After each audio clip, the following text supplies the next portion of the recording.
What's the meaning of conservatism?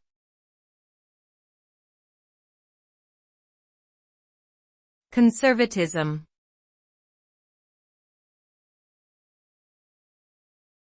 Conservatism.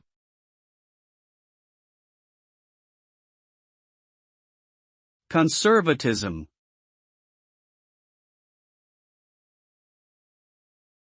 Conservatism.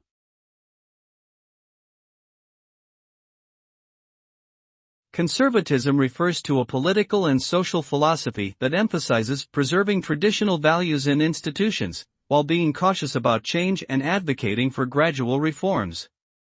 Conservative ideologies vary across different countries and historical periods, but common themes include respect for authority, individual responsibility, free markets, traditional gender roles, and opposition to radical social experimentation.